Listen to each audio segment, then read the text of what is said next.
तो देखो अभी मैं आपको एक छोटी सी बात बताने वाली हूँ जो आपको नेक्स्ट क्वेश्चन सॉल्व करने में हेल्प करेगी, ठीक है। Touching circles. अब देखो यहाँ पे आपको दो सर्कल्स दिख रहे हैं, राइट।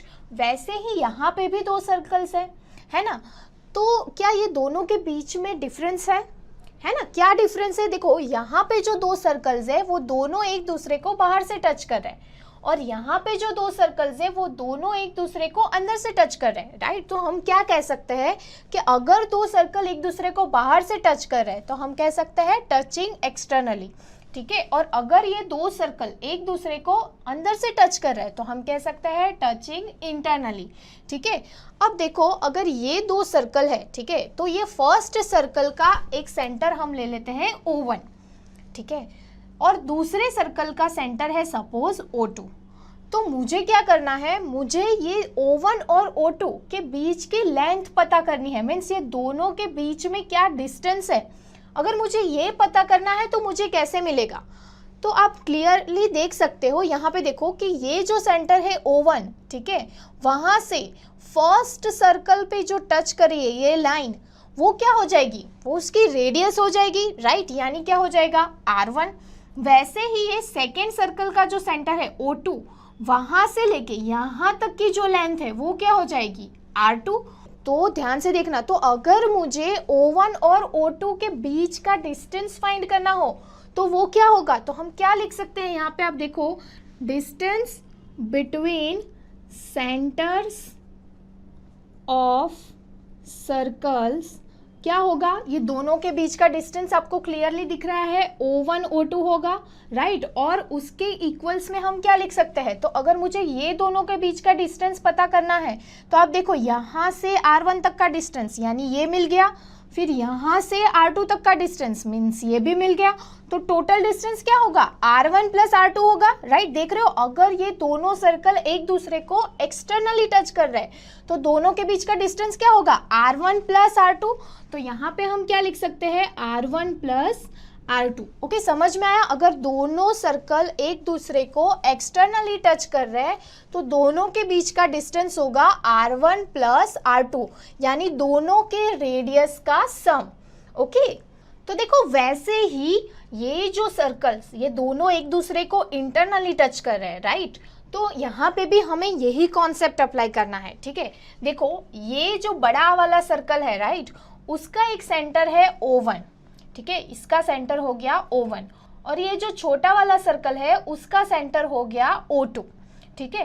तो फिर से मुझे क्या करना है, मुझे ये O1 और O2 के बीच का डिस्टेंस पता करना है, तो वो मुझे कैसे मिलेगा, तो देखो यहाँ पे भी हम वही करते हैं।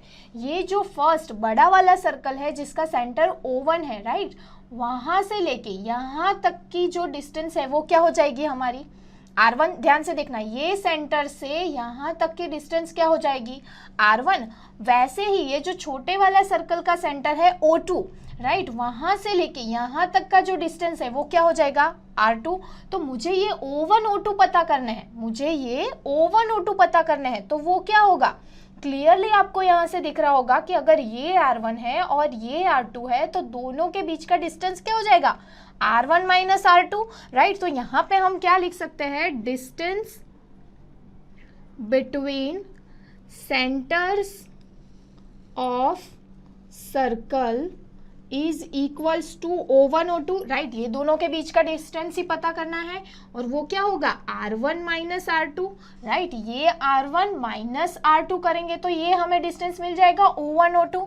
तो यहाँ पे कंक्लूजन क्या निकल रहा है कि जब ये दोनों सर्कल एक दूसरे को एक्सटर्नली टच कर रहे हैं तो उसके बीच का डिस्टेंस क्या होगा R1 प्लस R2, राइट। और अगर वो दोनों सर्कल एक दूसरे को इंटरनली टच करे यानी अंदर से टच कर रहे तो वो दोनों के सेंटर के बीच का डिस्टेंस क्या होगा R1 माइनस R2। तो यही चीज हमें याद रखनी है और उसी के बेस्ड हमें एग्जांपल्स सॉल्व करने हैं, ठीक है। फिर से मैं आपको एक बार रिकॉल करवा दूं कि अगर दोनों सर्कल्स एक दूसरे को एक्सटर्नली टच कर रहे हैं तो यहाँ पे आएगा R1 प्लस R2, और इंटरनली टच कर रहे हैं तो आएगा R1 माइनस R2। तो चलो उसी के बेस्ड हम कुछ क्वेश्चंस भी देख लेते हैं। ठीक है। क्या आपको पता है कि आप अपने कोर्स के सारे animated video lecture, study materials, revision notes, test paper etcetera अब डॉन स्टडी की वेबसाइट पर से परचेज करके भी अपनी स्टडी कर सकते हैं। उसके लिए डिस्क्रिप्शन में दी हुई लिंक पर जाकर क्लिक करें, रजिस्टर करें और एनिमेटेड वीडियो लेक्चर्स का फुल एक्सेस पाए। तो देखो, जब दो सर्कल एक दूसरे को इंटरनली या एक्सटर्नली टच करते हैं तब वो दोनों के बीच का डिस्टेंस कैसे फाइंड करना है वो हमने आगे देख लिया। तो उसी के बेस्ड एक क्वेश्चन कर लेते हैं, ठीक है। तो यहाँ पे देखो, हमें क्वेश्चन में क्या दिया हुआ है, 2 सर्कल्स टच एक्सटर्नली, यानी ये एक्सटर्नली टच कर रहे हैं। आपको दिख रहा है ये दोनों सर्कल एक दूसरे को एक्सटर्नली टच कर रहा है। हमें क्या फाइंड करना है, A1 plus A2 equals to 130 pi centimetre square दिया हुआ है।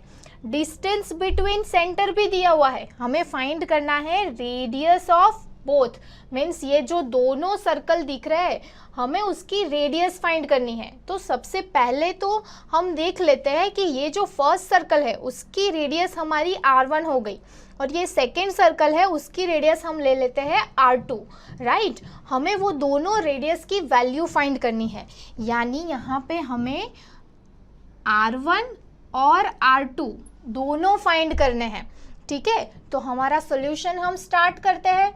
तो सबसे पहले हम क्या करते हैं, जो चीज़ हमें दी गई है वहीं से स्टार्ट करते हैं। पहले हमें क्या दिया हुआ है, दोनों के एरिया का सम दिया हुआ है, तो वहीं से स्टार्ट करते हैं। सबसे फर्स्ट क्या दिया हुआ है, A1 plus A2 is equals to 130 pi. अब A1 की जगह पे क्या लिख सकते हैं, फर्स्ट सर्कल का एरिया यानी पाई R1 स्क्वायर, प्लस यहाँ पे देखो सेकेंड सर्कल का area pi R2 square is equals to 130 pi.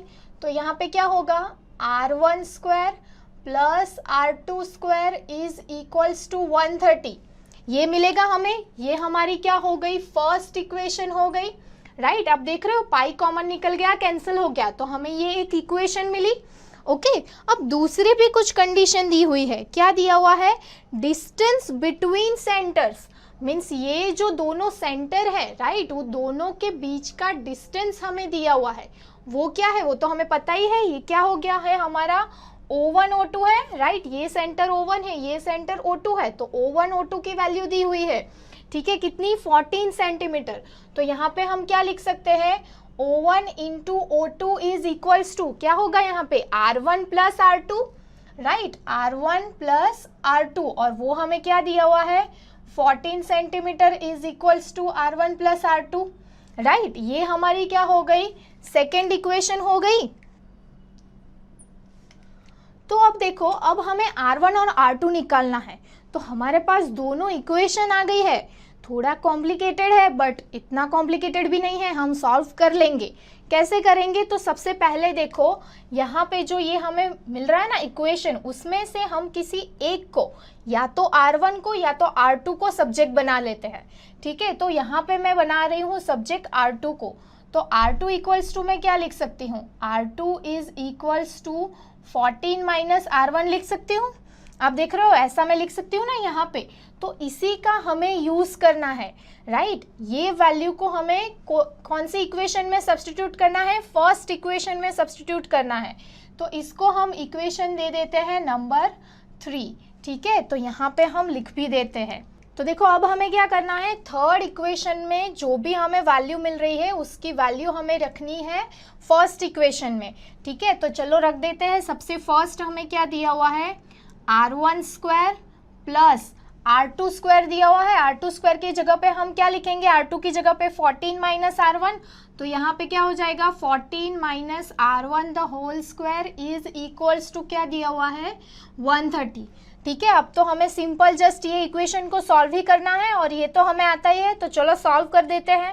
तो यहाँ पे आप देख रहे हो R1 इक्वल्स टू हमारे पास 2 वैल्यू आ रही है, राइट। तो हमें फर्स्ट रेडियस तो ऑलरेडी मिल चुकी है, अब हमें सेकेंड रेडियस फाइंड करनी है। तो देखो हमारे पास R1 की दोनों वैल्यू आ गई, राइट। अब हमें सिर्फ क्या करना है, ये वैल्यू को ये इक्वेशन में सब्स्टिट्यूट करना है, तो हमें R2 भी मिल जाएगा, ठीक है। यही हमें फाइंड करना है ना।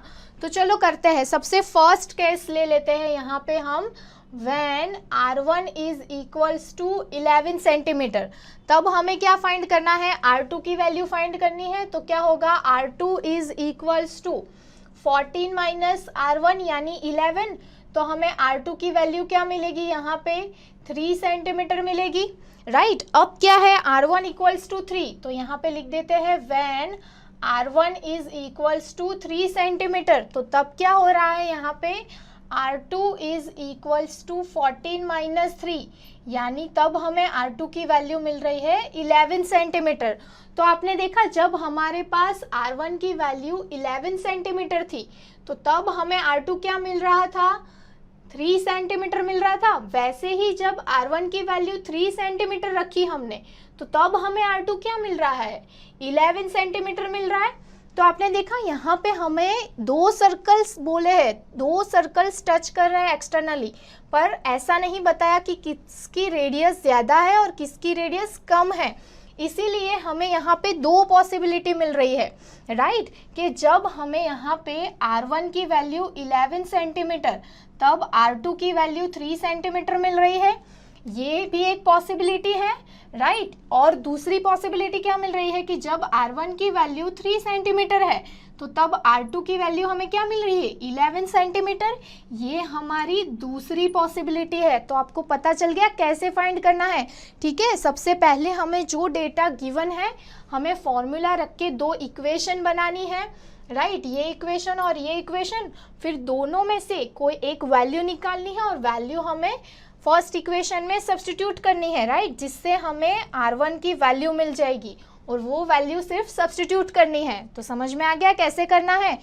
डियर स्टूडेंट्स, होप इस वीडियो से आपके सारे कॉन्सेप्ट क्लियर हुए होंगे। क्या आपको पता है कि आप अपने कोर्स के सारे animated video lectures, study materials, revision notes, test paper etcetera अब डॉन स्टडी की वेबसाइट पर से परचेज करके भी अपनी स्टडी कर सकते हैं। उसके लिए डिस्क्रिप्शन में दी हुई लिंक पर जाकर क्लिक करें, रजिस्टर करें और एनिमेटेड वीडियो लेक्चर्स का फुल एक्सेस पाए। और हाँ, हमारे चैनल को सब्सक्राइब करना ना भूलें। चैनल को सब्सक्राइब कीजिए ताकि आपको फ्यूचर वीडियो अपडेट्स हमेशा मिलती रहे।